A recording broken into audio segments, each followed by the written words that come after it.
ಆಯ್ತಪ್ಪ RSS ಅವರು ದೇವಲೋಕದಿಂದ ಬಂದಿದ್ದೀವಿ ಅಂತ ಅವ್ರು ಯಾರು ಹೇಳಲಿಲ್ಲ. ಇವರೇನಾದರೂ ಇಳಿದಿದ್ದಾರಾ? ಇವ್ರು ಇಳಿದಿರ್ಬೋದೇನೋ ಗೊತ್ತಿಲ್ಲ.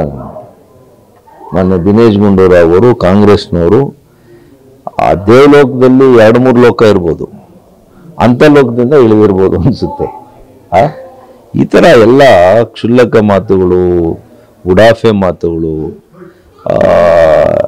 ಇವತ್ತು ಬಹುಸಂಖ್ಯಾತ ಹಿಂದೂಗಳ ಭಾವನೆಗಳನ್ನು ಕೆರಳಿಸುವಂಥದ್ದು, ದೇಶಕ್ಕೆ ಪಣ ತೊಟ್ಟು ಅವರ ಜೀವನವನ್ನೇ ಸಮರ್ಪಣೆ ಮಾಡಿ ರಕ್ಷಣೆ ಮಾಡೋದು, ದೇಶ ಸೇವೆ ಮಾಡುವಂಥ ಜನರನ್ನ ನೀವು ನೋಯಿಸೋದ್ರಿಂದ ಏನು ನೀವು ಗಳಿಸ್ತಾ ಇದ್ರಿ ಹೇಳಿ, ನನಗೆ ಗೊತ್ತಿಲ್ಲ. ನನಗೆ ರಾಜಕೀಯವಾಗಿ ಪೊಲಿಟಿಕಲ್ ಮೈಲೇಜ್ ಸಿಗ್ತಾ ಇದೆ, ಧೂಳಾಗ್ತಾರೆ. ಈಗ 28ರಲ್ಲಿ ಇವ್ರು ಮಾಡ್ತಾ ಇರತಕ್ಕಂಥ ಒಂದೊಂದು ಕೆಲಸನೂ ಕೂಡ ಅದು ಜಾತಿ ಸಮೀಕ್ಷೆ ಹೆಸರಿನಲ್ಲಿರ್ಬೋದು, ಧರ್ಮಸ್ಥಳದ ವಿಚಾರದಲ್ಲಿರ್ಬೋದು, RSSನ ವಿಚಾರದಲ್ಲಿರ್ಬೋದು, ಮತ್ತು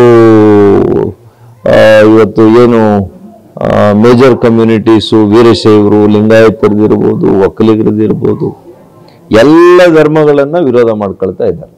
ಎಲ್ಲ ಜಾತಿಗಳನ್ನು ವಿರೋಧ ಮಾಡ್ಕೊಳ್ಳೋದು, ಕೇವಲ ಅಲ್ಪಸಂಖ್ಯಾತನ ಮಾತ್ರ ಓಲೈಕೆ ಮಾಡುವಂಥದ್ದು ಅಷ್ಟೇ ಈ ಸರ್ಕಾರಕ್ಕೆ ಗೊತ್ತಿರೋದು. ಸರ್, ನಮ್ಮ ಸಿದ್ದರಾಮಯ್ಯ ಶಾಸಕರು ಹೇಳ್ತಾರೆ ಈ